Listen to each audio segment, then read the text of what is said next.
Alright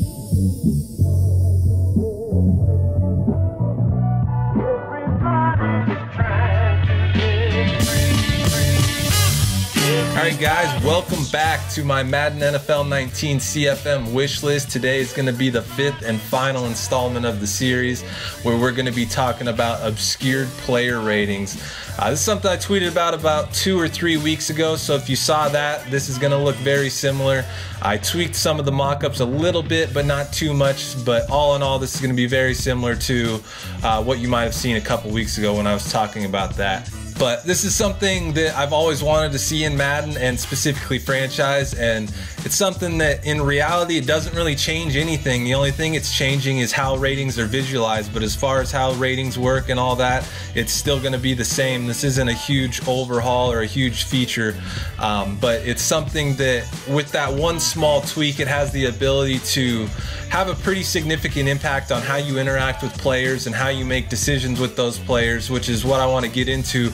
But first of all, I'm going to take you through how I'd like to see it set up within franchise mode. First things first though, when you look at ratings, we're very used to the numeric rating system. It's something that's absolutely ingrained in Madden culture. People are obsessed with overall, whether it be the community or the NFL players themselves. Another aspect of it is that I know that there's a definite like for that instant gratification that you get when you see your draft picks. If you've ever been to the Madden Reddit, it used to be just littered with people's draft picks.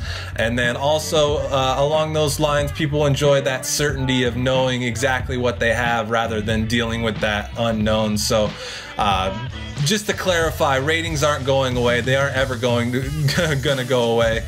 This would just be an additional option within franchise mode that you could have. But rather than constantly being aware of exactly what a player is and the type of value that he holds, which is what you get out of exact numeric ratings, I want to take that and basically turn it into a progressive knowledge system. And what that means is essentially that the more a player puts on tape or film, and what that means in-game is a player practices, plays through a preseason or regular season game, the more a player puts on tape or film, the more clear the picture becomes in regards to their ability.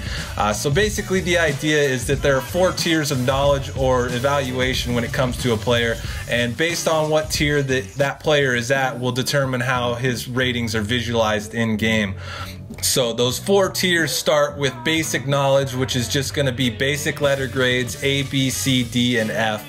And once a player reaches a certain threshold of practice time or preseason games or regular season games, then that's going to upgrade to intermediate knowledge. That's going to be the same letter grade system, but also with plus minus designations. So rather than going from 5 ranges, you're bumping that up to 13 ranges, and those ranges also become a little bit more narrow with the added ranges in there. Once again, once you reach another threshold of playtime or practice, that's going to bump up to advanced knowledge, and what that's going to be is a mixture of the plus minus letter grades with the exact numeric attributes. And then once you reach the final tier, that's going to be complete or exact knowledge. That's going to be complete numeric ratings and basically what we're all used to as players. So this is a chart that I made showing how the letter grades could work. The numbers aren't absolute. The ranges could really be anything, but this is just an example I made up. A few things you'll notice is that the letter grades overlap, and I think that's something that's crucial to keeping some mystery and kind of emulating that boom or bust type of thing that you might get while evaluating a player. You don't want a situation to where an 85 or a B always means a guy's between these 2 ranges. You want situations to where maybe he's a C and he actually is an 85, or maybe he's a B minus and he's a 90, or things like that, or maybe he's a B and he's down in the 70s somewhere. That boom or bust type feeling is what I would like to see there.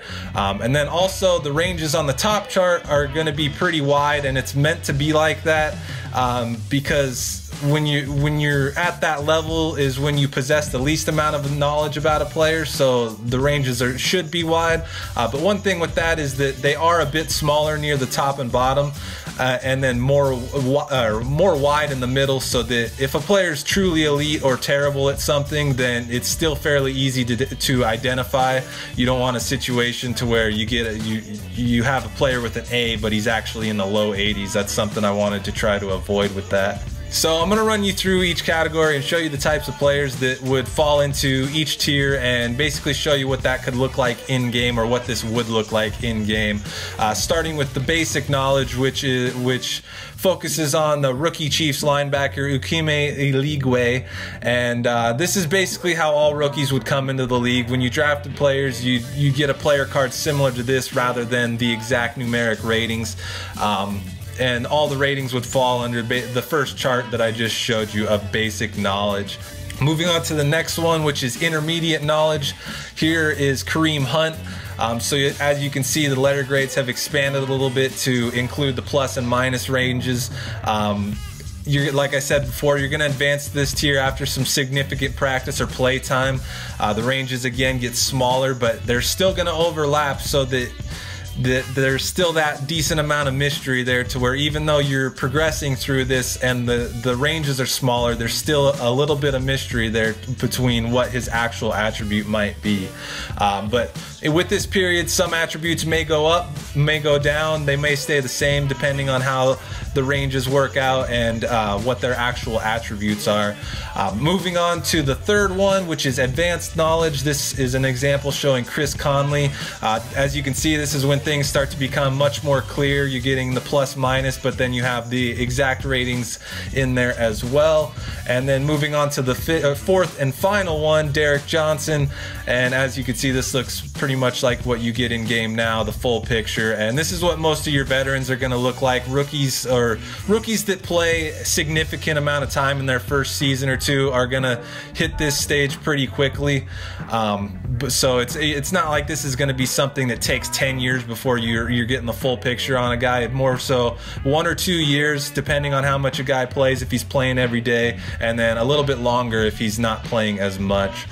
There's a couple different ways you could do this too. You could treat each attribute individually and basically let it advance through the progression on its own, to where maybe your stiff arm or your juke move are progressing quicker, so that they're actually at tier 4 while the other ratings are still at tier 2. Or you could do it like the way I've kind of laid out, to where you have basically evaluation landmarks, whether it be at the end of preseason, the end of regular season, mid-season, where all of this stuff is going to update at once.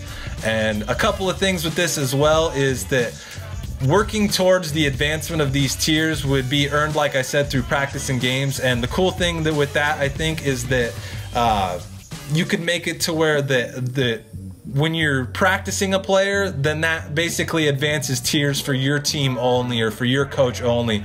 So what I mean is that if you draft a guy and you only practice him, he never plays, never sees any game time whatsoever over the next 4 years, then you're likely going to have complete or exact knowledge on him, but the rest of the league is still going to be stuck at tier 1 because nobody's seen any tape on this guy whatsoever in the NFL.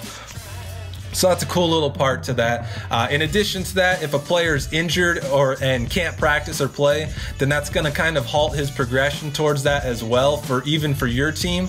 If he's not seeing the practice field at all, could be because he's injured, then that's hindering you from being able to properly evaluate him, so that would be represented in that way. To use another extreme example, if you drafted a guy and he was injured for the first 4 years of his contract, which is unlikely, but let's just say that's the case, then when he hit free agency at the end of his contract, then you would basically have no more knowledge on him than the day you drafted him, because he had never seen the practice field and you haven't had any time to really evaluate him. But as soon as he plays in the preseason or the regular season, then that's something that goes league-wide. But as long as he's just practicing, then that's going to be information that only you get. And more so to the regular season preseason thing as well. I think regular season games would have more impact than preseason games when it came to progressing those tiers and reaching that threshold. So looking at a few things that this would play a factor into, I'm just going to start at the beginning of a season and kind of go from there. I think this is something that makes things a little bit more interesting when it comes to the preseason and not only draft picks but undrafted free agents and with cuts as well. One of my favorite Madden features of all time was when Madden 12 implemented the hidden ratings for rookies in preseason. That's basically what this entire premise is based off of, is that feature. And it was cool because you didn't really know what you were dealing with. You had to go off the performance rather than just looking at a ratings, comparing them, and then always taking the better guys. And in a lot of cases, when you're making those decisions, you're going to have to make decisions between known and unknown commodities, which is a challenge in itself. And that's something that I think would be a nice addition. Same kind of thing with the depth chart, where you might be in a situation where you have a young rookie quarterback versus a veteran quarterback, and you barely know anything or know enough about the rookie to maybe not want to throw him out there, and it kind of encourages you to practice him and get that time to where you're figuring out what exactly he is while you play that veteran. So it makes, again, for a very mundane or simple decision becomes a little bit more interesting and adds a little bit more of a thought to that. When you're looking at trades or free agents throughout the season, I think the trades is one aspect where this gets real interesting, especially for online leagues.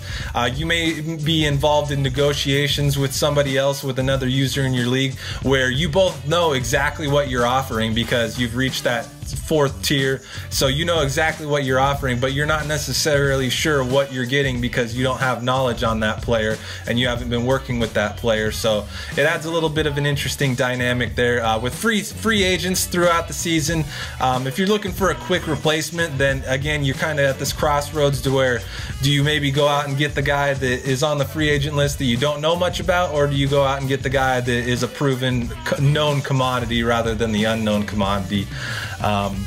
Then looking at free agency in the offseason, you'd be dealing with a lot of guys that were known commodities. There's going to be a lot of veterans in the free agent pool, but you're also going to be dealing with a lot of those guys that didn't necessarily play in their first 3 or 4 years of their rookie contracts. So there's going to be a lot of unknown guys and a lot of that potential out there that you might not, that you almost have to take a risk on rather than just being absolutely sure of what they are, and you get that kind of boom bust potential there again as well. This wouldn't necessarily affect the draft too much, but one example I want to hit on is, I'll use the Browns from this year with their 1st and 4th picks in the draft. So let's say you're the Browns, you've scouted a bunch of QBs, you've decided, okay, I'm dead set on getting the Browns franchise quarterback. You lock in on a guy and you decide you're going to take him #1 overall. The time comes, you take him #1 overall, and with the way Madden currently works, you're basically immediately told he's a 65 overall with slow development and poor intangibles. Now, normally that's your quarterback. You're gonna take a quarterback #1. That's the decision you've made. That's that. But with the way the system currently works, before the 2nd pick is even made, you've basically already kind of ended this guy's career because you know exactly what you have and you know it's something that you don't want. So it's like you're not going to start this 65 overall. So what happens is that then 3 picks later, when you've got the 4th pick, you're basically still looking for a quarterback, and you're very likely to take another quarterback there because the first one sucks and you don't want to deal with that. When in reality, that's information that I don't think you should really have, and that I don't think it's really necessarily realistic to have that information immediately like that. Looking at a few things that aren't in the game, like training camps and OTAs, if they were implemented, that could factor into this as well, even more so than just practice. If a player was injured and missed those, then it again kind of stunts that progress that you could be making into properly evaluating that player. Another aspect that could go a little bit deeper into this with coaching staffs is that you could have this information tied to coaches. So let's say your offensive coordinator gets hired as the head coach of another team. He's going to maintain that knowledge of the players that he worked with on the offensive side of the ball. Just as if you hired a new offensive coordinator from another team, you're going to get information that's tied to that coach of certain guys that he's worked with on other teams. I think that's going to do it though. Like I said, this isn't a huge feature, but they can't all be big. but it's something that I think can add an interesting element to decision making and make things a little bit interesting within franchise mode and how things play out over the course of multiple seasons.